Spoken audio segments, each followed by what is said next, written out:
Auto Chennai के Pushpa shopping complex से गुजर रहा था कि तभी नीलिमा पर नज़र पड़ी। 3-4 बरस के एक लड़के का हाथ थामे वह दुकान से निकल रही थी। मैं अपनी उत्सुकता रोक न पाई, मात्र तो मानो बांध तोड़कर छलछलाने को बेताब हो रहा था। मैंने ऑटो रुकवाया और उसे पैसे देकर उतर गई। धीरे धीरे उसके पास पहुंची और आवाज़ दी, नीलिमा। वह एकाएक चौंक कर मुड़ी, फिर तेज़ी से मुझसे लिपट गई और फूट फूट कर रोने लगी। भय से सिमटकर वह लड़का भी रोने लगा। मेरे शरीर के निस्तब्ध तार नीलिमा के स्पर्श से झंझना उठे। रोम रोम में एक अजीब सा आनंद समाने लगा। इतने वर्षों बाद जिसे पाया था, उसे अपने से अलग करने का मन ही नहीं हो रहा था। काफ़ी देर होने के बाद जब उसने आवाज़ सुनी, दीदी मुझे डर लग रहा है, पिताजी के पास चलो, तभी वह संभली, आंसू पोंछकर मेरी ओर देखा और मुस्कुराई। फिर बोली, माँ हम यहाँ मलर अस्पताल में हैं, पिताजी 5वीं मंजिल पर कमरा नंबर 18 में हैं। देर हो रही है, मैं जाती हूँ, हो सके तो शाम को आ जाइएगा। ये मेरा भाई अभय है। फिर अपने भैया के कंधे पर हाथ रखकर वह मेरी नज़रों से ओझल हो गई। नीलिमा का आकर्षण इतना था कि मैं ये भूल ही गई कि मुझे विकास ने सवेरा होटल में मिलना है।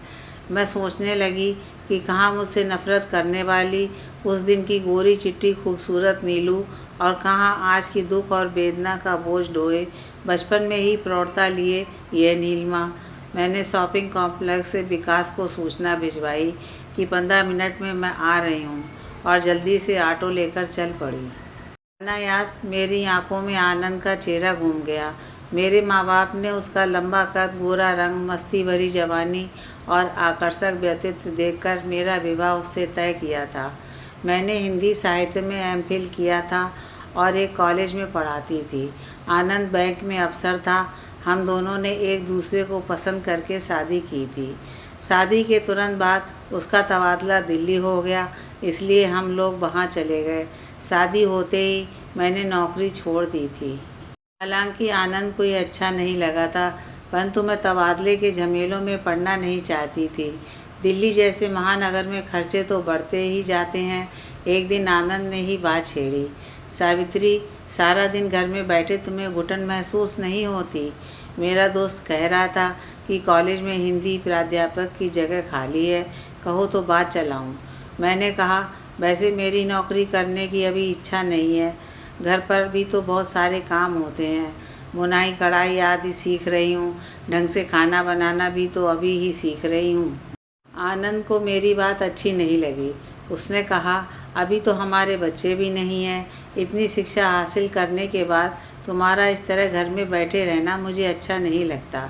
फिर महंगाई भी कितनी है, तुम हाथ बटाओगी तो हम घर के लिए कुछ चीज़ें खरीद सकेंगे। आनंद की बात उस समय मुझे भी सही लगी। उसी ने दौड़ धूप करके मुझे श्री राम कॉलेज में नौकरी दिलाई। दिन गुजरते गए। 8-9 वर्षों बाद ही नीलिमा का जन्म हुआ था। उसके जन्म के बाद से सब कुछ बदल गया। आनंद को बेटी से बहुत अधिक लगाव था। जब तक वह 5 साल की हुई तब तक मेरी सास हमारे साथ रहीं। अकेली विधवा सास का हमें बहुत अधिक सहारा था। मेरी और पति की तनख्वाह से गृहस्थी की गाड़ी मौज से चल रही थी। मैंने पीएचडी के लिए रजिस्ट्रेशन करवा लिया था। कॉलेज में प्रिंसिपल की जगह खाली होने वाली थी।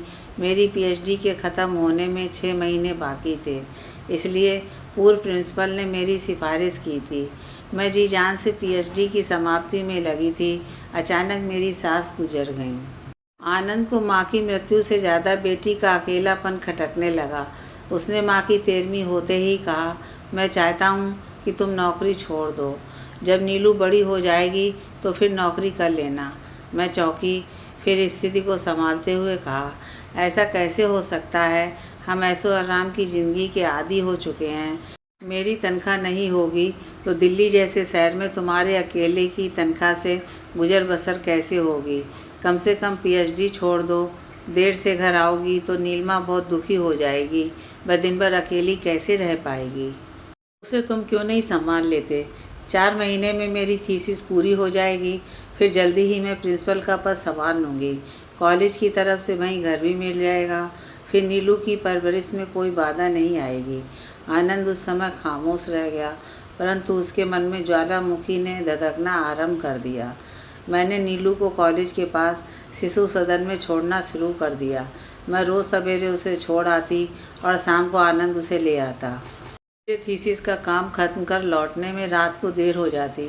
नीलिमा उदास रहने लगी थी। उसकी खामोशी मुझे कभी कभी बहुत अकड़ती, परंतु मैं अपनी थीसिस अधूरी नहीं छोड़ सकती थी। हम दोनों के बीच अक्सर मनमुटाव होता। वह अक्सर कहता, माँ बाप के रहते दिन भर बच्ची इस प्रकार अनाथों की तरह रहे, मुझे अच्छा नहीं लगता। मैं तपाक से उत्तर देती, तो मैं क्या करूँ? यह तो होता नहीं कि कोई उचित सुझाव दो, बस सदा कोसते ही रहते हो। जब बात बहुत बढ़ जाती तो वह कहता, तुम अपनी थीसिस को अपनी बेटी की परवरिश से ज़्यादा ज़रूरी समझती हो। कैसी माँ हो? मैं कहती, तुम मुझसे जलते हो। तुम्हारा अहम इस बात की इजाज़त नहीं देता कि मैं तुमसे ऊंचे पद पर पहुंचूं, तभी तुम मुझे ताने देते रहते हो। यह मत भूलो कि मुझे नौकरी पर जाने को मजबूर तुमने ही किया था। नीलिमा ही सदा हम दोनों के आपसी झगड़ों के बीच बचाव करती। वह सदा एक ही बात कहती, मैंने तो कभी कोई शिकायत नहीं की, मुझे लेकर आप लोग क्यों लड़ते रहते हैं? वैसे नीलिमा चिड़चिड़ी सी रहती, बात बात पर जिद करती। ऊपर से आनंद उसे मेरे विरुद्ध हमेशा कुछ न कुछ कहकर भड़काता रहता। मुझे घर के माहौल में घुटन सी होने लगती, परंतु थीसिस अधूरी छोड़ने के लिए मैं कतई तैयार न थी। मेरी बच्ची मेरे जिगर का टुकड़ा थी। उसके रोने की आवाज़ मुझे परेशान कर देती। एक दिन मैंने छुट्टी ले ली। घर में उसकी पसंद की खीर बनाई और आलू की टिकिया। ये दोनों चीज़ें उसे बहुत अच्छी लगती थी। वह स्कूल से घर आई। मैं बड़े प्यार से उसे मेज़ के पास ले गई। उसने मेज़ पर रखी चीज़ें एक एक कर खोलीं, फिर बंद कर दीं। मैं खुशी खुशी उसकी प्रतिक्रिया का इंतज़ार करने लगी। जब वह कुछ न बोली तो मैंने ही कहा, चल नीलू, आज मैं तुझे स्वयं हाथ से खिलाती हूँ। क्यों? आज मुझसे इतनी हमदर्दी क्यों?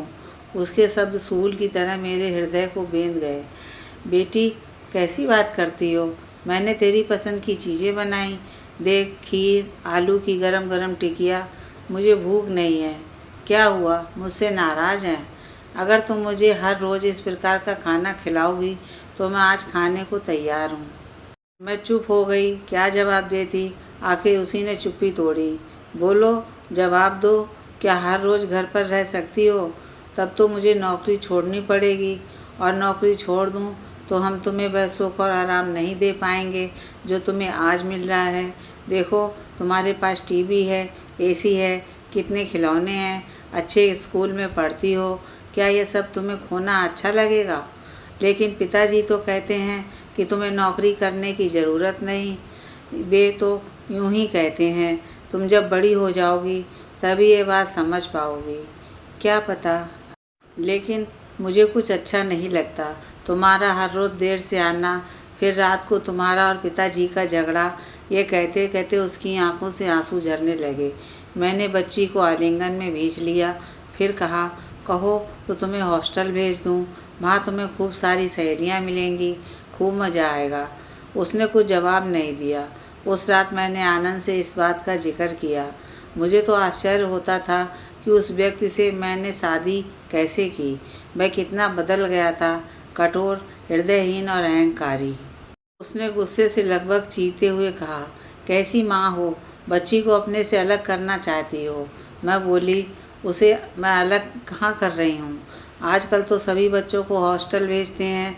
1 साल में मेरा काम हो जाएगा, फिर प्रिंसिपल बन जाने पर कॉलेज के कैंपस में ही घर मिल जाएगा। नीलू को फिर घर ले जाएंगे। आनंद ने तपाक से उत्तर दिया। औरों की बात छोड़ो, सोसाइटी में झूठी शान बघाड़ने के लिए लोग बच्चों को हॉस्टल भेजते हैं। हमें इसकी ज़रूरत नहीं है, और ये ख्याल दिल में फिर कभी मत लाना कि मैं कॉलेज कैंपस में तुम्हारे साथ रहूँगा। मैं दंग रह गई। थोड़ी देर बाद पूछा, आप वहाँ क्यों नहीं रहेंगे? हमारी बच्ची की देखभाल भी वहाँ ढंग से हो जाएगी। मैं भी उससे ज़्यादा समय दे पाऊँगी। क्या तुम सोचती हो कि मैं तुम्हारे टुकड़ों पर पलूँगा? मैं मर्द हूँ, याद नहीं है मैंने तुम्हारे पिताजी से क्या कहा था? भला मैं उसे कैसे भूल सकती हूँ? तुमने पिताजी से कितने आक्रोश में कहा था कि मैं चाहे मिट जाऊँ, परंतु दूसरों के टुकड़ों पर नहीं पल सकता। मेरे बाजुओं की ताकत पर भरोसा हो तो अपनी लड़की का हाथ मेरे हाथ में दे दें। अपनी खुददारी पर बहुत गर्व था ना तुम्हें? था नहीं, आज भी है। लेकिन हम तुम अलग तो नहीं है ना। स्त्री पुरुष का अस्तित्व तो अलग है और अलग ही रहेगा। तो तुमने मुझे नौकरी करने के लिए मजबूर क्यों किया? अब भी मैं तुम्हें नौकरी करने से नहीं रोकता, बस यही कहता हूँ कि घर और बच्ची का ध्यान रखो। पीएचडी वगैरह की आवश्यकता नहीं है। तुम्हारी जितनी तनख्वाह है उतनी ही काफ़ी है। महत्वाकांक्षाओं का कभी अंत नहीं होता, लेकिन मेरे इतने दिनों की मेहनत पर पानी फिर जाएगा। मुझे नहीं लगता कि बच्ची को हॉस्टल भेजने और तुम्हारी इस लेक्चरबाजी में कोई संबंध है। तभी तो कह रहा हूँ, मेरी बेटी हॉस्टल नहीं जाएगी। तुम पीएचडी छोड़कर उसकी परवरिश करो, नहीं तो मैं उसे अपनी बहन के पास जयपुर भेज दूँगा। फिर अपना तबादला भी वहीं करा लूँगा। नीलिमा केवल तुम्हारी बेटी नहीं है, उस पर मेरा भी उतना अधिकार है जितना कि तुम्हारा। उसके संबंध में मुझे भी निर्णय लेने का पूरा अधिकार है। इस निर्णय की हकदार तुम तभी बन सकती हो जब उसका भला चाहो। माँ होकर अगर अपनी प्रतिष्ठा, यश और पदवी के लिए तुम उसे हॉस्टल भेजने पर उतारू हो जाओ तो ऐसे में तुम उस हक से वंचित हो जाती हो। मेरे क्रोध का पारा बार ना रहा। मैं भी बहुत कुछ बोल गई, आनंद ने भी बहुत कुछ कहा। बात बढ़ती ही चली गई। इतने में नीलिमा दौड़ती हुई आई और लगभग चीखती हुई बोली, बंद करो ये झगड़ा, नहीं रहना मुझे अब इस घर में। मैं आंटी के पास जयपुर जाऊंगी। मेरा कलेजा मुंह को आ गया। ऐसा लगा जैसे किसी ने छाती पर गोली दाग दी हो। मैं एकदम से पलटकर अपने कमरे में चली गई।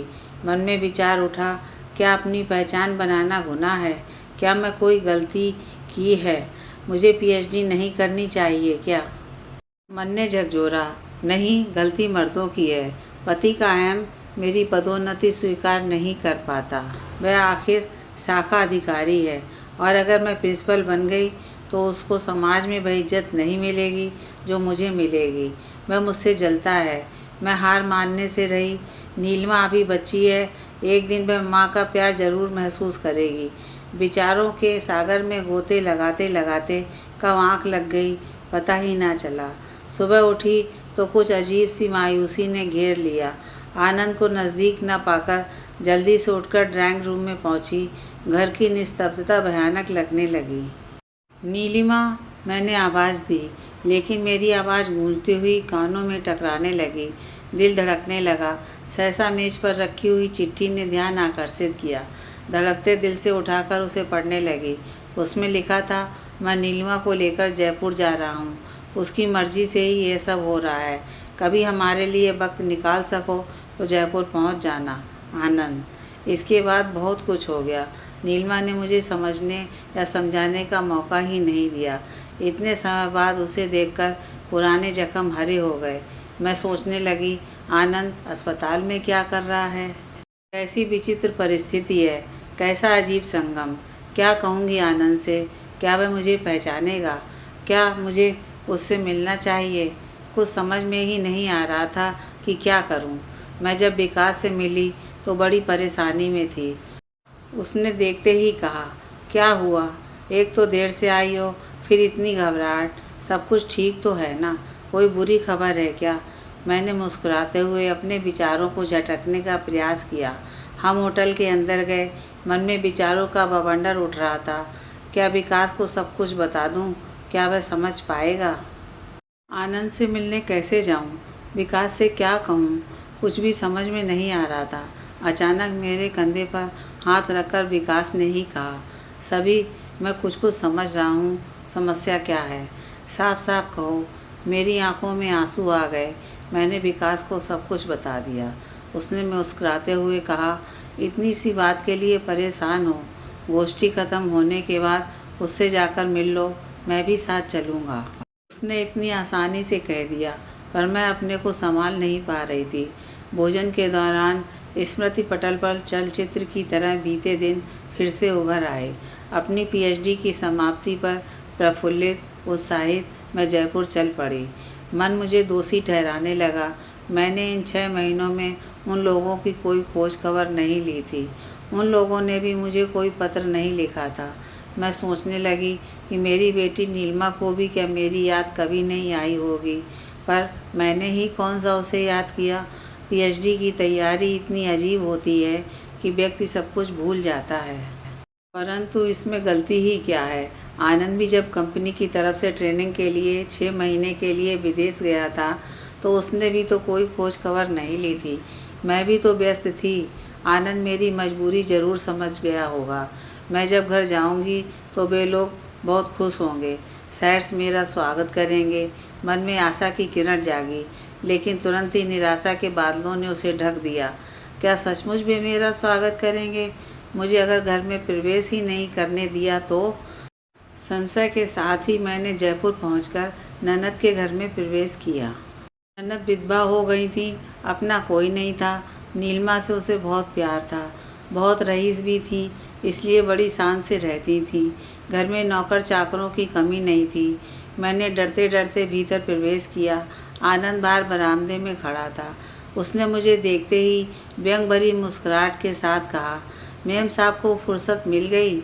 मैंने ज़बरदस्ती अपने क्रोध को रोका और मुस्कुराते हुए अंदर प्रवेश किया। अंदर से ननद की कठोर व कर्कश आवाज़ ने मुझे टोका, जिस परिवार से तुमने 6 महीने पहले रिश्ता तोड़ दिया था, अब वहाँ क्या लेने आई हो? मैंने कब रिश्ता तोड़ा था?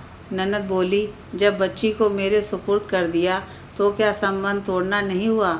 मैंने हैरान हो बरबस अपनी भावनाओं को काबू में रखते हुए कहा, दीदी, मैं आपसे अपना अधिकार जताने या लड़ने नहीं आई हूँ। नीलिमा कानूनन आज भी मेरी ही बेटी है। मैं केवल उसे लेने आई हूँ। सफ़र की थकान और मई की लू के थपेड़ों ने मुझे पहले ही पस्त कर दिया था। ऊपर से आनंद के शब्दों ने मुझे और भी व्यथित कर दिया। उसने बेरुखी से कहा, नीलिमा को ले जाने का ख्याल अपने दिल से निकाल दो। वह तुमसे कोई संबंध रखना ही नहीं चाहती। मैंने आपा खोते हुए कहा, क्या रिश्ते कच्चे धागों के बने होते हैं जो इतनी जल्दी टूट जाते हैं? इतने में नीलिमा बाहर आई। मैंने सोचा था कि वह मुझसे गले मिलेगी, रोएगी। अगर वह मुझे कोसती, उठती, रोती, कुछ भी करती तो मैं खुश हो जाती, परंतु उसकी बेरुखी ने मुझे परेशान कर दिया। उसने कहा, माँ, क्या लेने आई हो यहाँ? शुक्र है तुम मुझे अभी माँ तो मानती ही हो। मैं तुम्हारे पास आई हूँ। मेरी पीएचडी पूरी हो गई है। जून से मुझे प्रिंसिपल का पद मिल जाएगा। कॉलेज के कैंपस में ही हमारा घर होगा। तुम्हें वहाँ बहुत अच्छा लगेगा। अब हम साथ साथ रहेंगे। पिताजी हमारे साथ नहीं चलेंगे और मैं उनके बगैर रह नहीं सकती। क्या आप हमारे साथ यहाँ नहीं रह सकती? मैं कुछ भी ना कह पाई। मेरा वजूद मुझे नौकरी छोड़ने से रोक रहा था। मैं तबादले की कोशिश करने को तैयार थी, प्रिंसिपल का पद छोड़ने को भी तैयार थी, परंतु नौकरी छोड़कर बैठे रहना मुझे मंजूर नहीं था। अगर मर्द का अहम इतना तन जाए तो नारी ही क्यों? हम दोनों ने अपने अपने अहम के चलते बच्ची के भविष्य की बात सोची ही नहीं। मैंने फिर विनम्रता से स्नेह से कहा, बेटी, मैं तबादले की कोशिश करती हूँ, तब तक तुम मेरे साथ रहो। 1 साल के भीतर हम यहीं आ जाएंगे। मैंने पलटकर पिता की ओर देखा। क्यों, मंजूर है? आनंद बोला, सोच लो, मैं वहाँ नहीं रहूँगा। तुम्हें घर में अकेले दीवारों से बात करते हुए रहना पड़ेगा। फिर तुम्हारी माँ के कथन में न जाने कितनी सच्चाई है, बाद में मुकर जाए तो। मुझे आनंद पर बहुत क्रोध आया कि न जाने भाई बहन ने नीलिमा से मेरे विरुद्ध क्या कुछ कह दिया था। वह बेचारी अपने नन्हे से मस्तिष्क में विचारों का बवंडर लिए चुप रह गई। मेरी ननद ने कहा, अभी बच्ची को ले जाने की क्या ज़रूरत है? जब तबादला हो जाएगा तब देख लेंगे। अभी तो वह यहाँ बहुत खुश है। मुझे ये सलाह ठीक लगी। मैं अगली ट्रेन से ही दिल्ली लौट आई। मेरे मन में भी आगे के कार्यक्रमों के बारे में योजनाएं बनने लगी थी। मैंने लौटते ही अपने तबादले के बारे में सेक्रेटरी से अनुरोध किया तो उन्होंने कहा, तुम्हारी प्रिंसिपल की नौकरी के लिए सिफारिश आई है। क्या यह सब कुछ छोड़कर जयपुर जाना चाहोगी? मैंने कहा, परिवार की खुशी के लिए नारी को थोड़ा सा त्याग करना ही पड़ता है, तभी तो वह नारी होने का दायित्व निभा पाती है। मुझे लोगों ने बहुत समझाया, पर मैं टस से मस ना हुई। लेकिन तबादले की अर्जी देते ही तो तबादला नहीं हो जाता। सरकारी विश्वविद्यालयों में प्रशिक्षकों का आदान प्रदान हो सकता है। यूनिवर्सिटी में उत्तर पुस्तिकाओं की जांच के दौरान मेरी रजनी से मुलाकात हुई। उसके पति का दिल्ली तबादला हो गया था और वह भी यहाँ आना चाहती थी। जयपुर कॉलेज से दिल्ली आने की उसकी उत्सुकता देख मैं भी अत्यंत प्रसन्न हुई। हम दोनों ने ही आदान प्रदान के सारे कागजात जमा करवा दिए। फिर मैं 4 दिनों की छुट्टी ले जयपुर गई। जयपुर से मेरे पति के पत्र नियमित रूप से नहीं आते थे। ननद तो कभी लिखती ही नहीं थी। मैं अपने ख्यालों में खोई हुई यह सोच भी नहीं पाई कि शायद वे लोग मुझसे कन्नी काट रहे हैं। जयपुर पहुंचने पर पता चला कि ननद को कैंसर था। जब तक पता चलता काफ़ी देर हो चुकी थी। उनकी देखभाल के लिए माया नाम की 20-21 वर्षीय नर्स रख ली गई थी। मैंने पति से पूछा, मुझे सूचना क्यों नहीं दी? क्या मैं इतनी गैर हो गई थी? आनंद ने कहा, पता नहीं तुम छुट्टी लेकर आती या नहीं, और इस बीमारी में इलाज भी काफ़ी दिनों तक चलता रहता है। मैंने उस समय भी यही सोचा कि शायद उसने मेरे बारे में ठीक ही निर्णय लिया होगा। मैंने अपने तबादले के बारे में उससे जिक्र किया तो वह बोला, इस समय तुम्हारा तबादला कराना ठीक नहीं होगा। दीदी बहुत बीमार हैं। माया उनकी देखभाल अच्छी तरह कर ही लेती है। वह इलाज के बारे में सब कुछ जानती भी है। नीलू भी उससे काफ़ी हिल मिल गई है। मेरे आने से इसमें क्या रुकावट आ सकती है? डॉक्टरों का कहना है कि दीदी महीने 2 महीने से ज़्यादा रहेंगी नहीं। फिर मैं भी जयपुर में रहना नहीं चाहता। मेरा अगला तबादला जहाँ होगा तुम वहीं आ जाना, यही ठीक रहेगा। मैं समझ ही नहीं पाई कि वह मुझसे पीछा छुड़ाना चाह रहा है या मेरी भलाई चाहता है। मैं नीलू से जब भी कुछ बोलना चाहती, वह माँ मुझे परेशान मत करो कहकर भाग जाती। माया दिल की अच्छी लगती थी, देखने में भी सुंदर थी। वह नीलू से बहुत प्यार करती थी, परंतु मैंने पाया कि वह मेरे पति और बेटी के कुछ ज़्यादा ही करीब है। वातावरण कुछ बोझिल सा लगने लगा। ननद मुझसे ठीक तरह से बोलती ही नहीं थी। वह बोलने की स्थिति में थी भी नहीं, क्योंकि काफ़ी कमज़ोर और बीमार थी। मैं वहाँ 2 दिनों से ज़्यादा रुक ना पाई। जाने से पहले मैंने रजनी को अपनी मजबूरी बताते हुए फ़ोन कर दिया था। जब दिल्ली लौटी तो मन में दुविधा थी, क्या मुझे ज़बरदस्ती वहाँ रुक जाना चाहिए था? पर किसके लिए रुकती? सब तो मुझे अजनबी समझते थे। कुछ भी समझ में नहीं आ रहा था। मुश्किल से 10 दिन बीते होंगे कि आनंद का पत्र आया।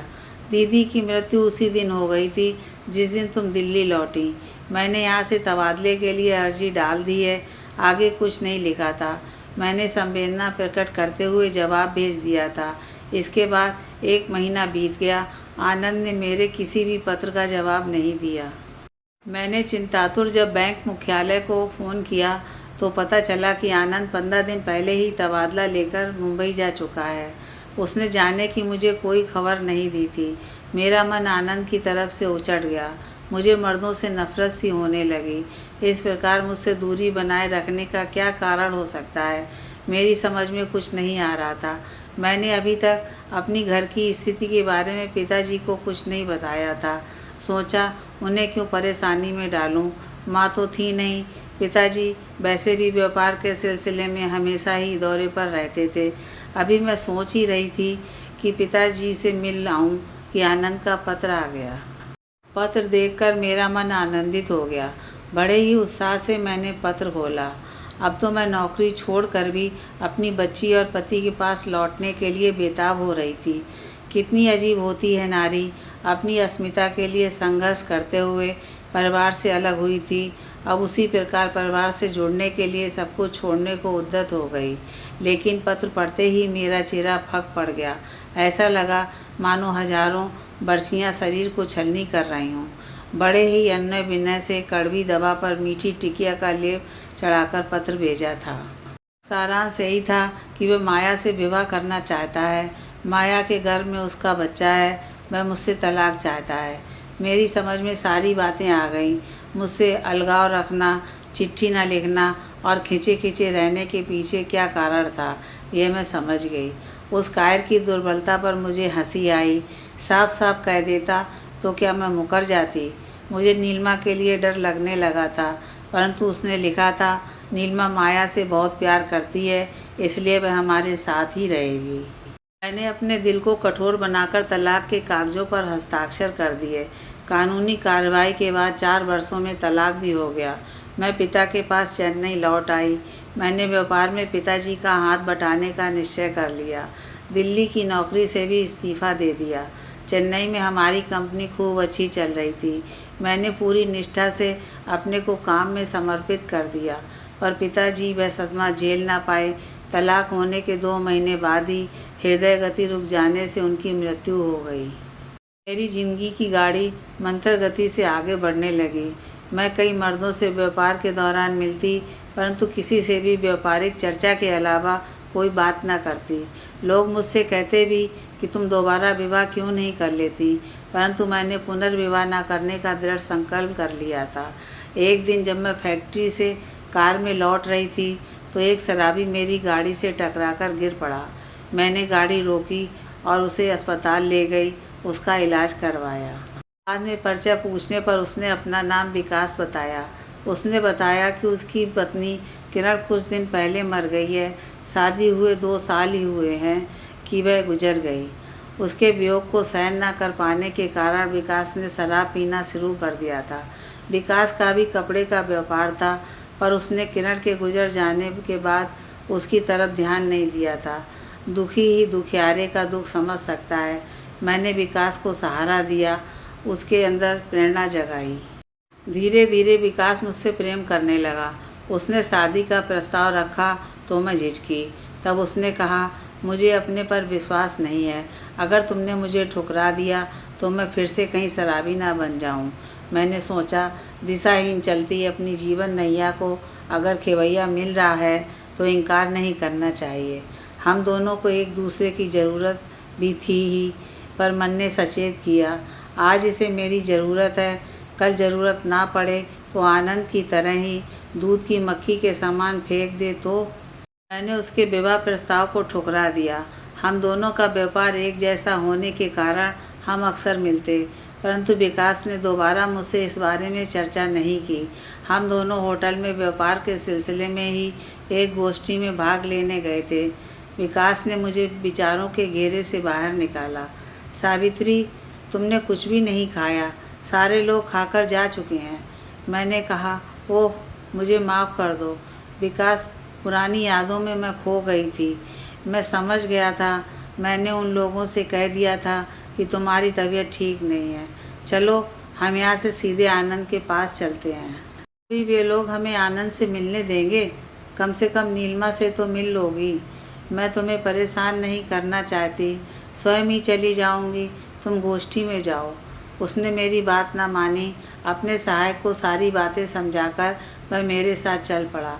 उसने अपने ड्राइवर से गाड़ी घर भेजने को कह दिया। जब हम अस्पताल पहुँचे तो नीलिमा बाहर ही खड़ी मिली। वह रो रही थी। अश्रुपूरित नेत्रों से उसने हमसे जुदा होने के बाद की कहानी सुनाई। जब माया ने आनंद से विवाह किया तो नीलू बहुत खुश थी। माया उससे बहुत प्यार करती थी। आनंद भी बहुत खुश था, परंतु नीलू को माया का धीरे धीरे आनंद के करीब आना अच्छा न लगा। वह थी भी जिद्दी। आनंद का प्यार उसके लिए कम होने पर वह सह नहीं पाई। माया को वह कभी आनंद के साथ कहीं न जाने देती और उसके करीब भी न जाने देती। इस बात को लेकर हर रोज़ झगड़ा होता, तकरार होती, परंतु अंत में जीत नीलू की ही होती। जब माया का बेटा हुआ तो नीलू को बहुत अच्छा लगा, लेकिन माया गुड्डू को सदा नीलू से दूर दूर ही रखती। एक दिन गुड्डू पालने में सो रहा था। माया रसोई में खाना बना रही थी। अचानक वह जाग गया और रोने लगा। नीलू अपने कमरे से भागकर आई और गुड्डू को गोद में उठाना चाहा। वह नीचे गिरने को हुआ तो माया ने उसे उठा लिया। माया ने सोचा कि वह गुड्डू को पालने से नीचे गिराना चाह रही थी। नीलू ने कितना समझाने की कोशिश की, परंतु ना तो वह समझी, ना ही उसने आनंद को समझाने का मौका दिया। आनंद के ऐसे कान भरे कि रात में उसने नीलू को मारा भी। इस घटना के बाद उस परिवार में एक दरार उत्पन्न हो गई जो बढ़ती ही गई। ऐसे ही वातावरण में दुखी, तिरस्कृत, उपेक्षित, प्यार के लिए तरसती, बिलखती नीलू बड़ी होती गई। मुझे सोचकर हैरानी होती है कि आनंद ने अपने ही खून को इस तरह लाचार, विवश और दुखी क्यों बनाया। इस घटना के बाद जब से आनंद का तबादला चेन्नई हुआ, तब से नीलू हर रोज़ यही सोचती कि उसकी माँ उसे दोबारा मिल जाए। मैंने अश्रुपूरित नेत्रों से बेटी को देखा। 9 साल की उम्र में उसने क्या कुछ नहीं देखा और सहा था। आनंद और माया हर जगह गुड्डू को ले जाते और नीलिमा को घर पर छोड़ जाते। इस बार भी डिज्नीलैंड से लौटते समय कार दुर्घटना में यह हादसा हो गया था।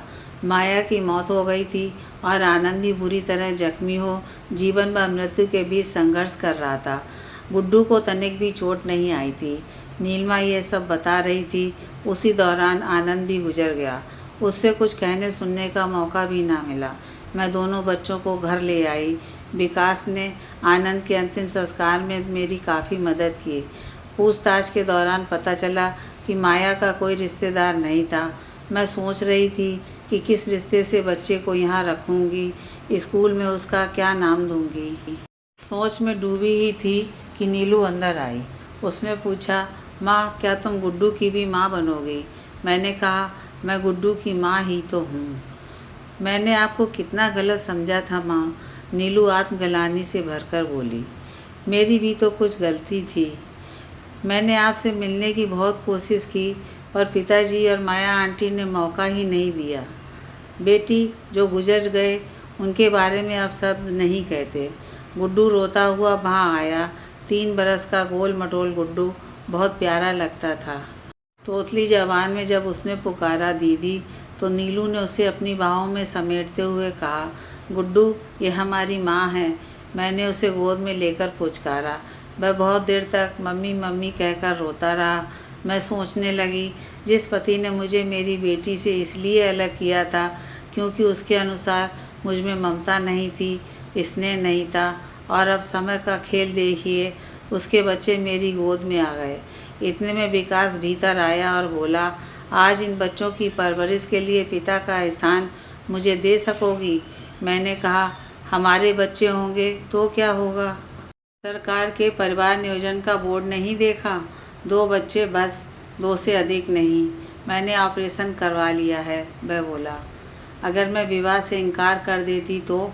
तुमने ऐसा क्यों किया? तुम इनकार कर दो तब भी ये बच्चे हमारे ही रहेंगे। इन बच्चों को हमने साथ साथ ही पाया है, इसलिए मैंने इनका संरक्षक बनकर जीवन गुजारने का निश्चय कर लिया है। इससे आगे मुझ में इनकार करने की शक्ति नहीं थी। परंतु मैंने नीलिमा को बुलाकर पूछा, विकास अंकल को पापा कह सकोगी?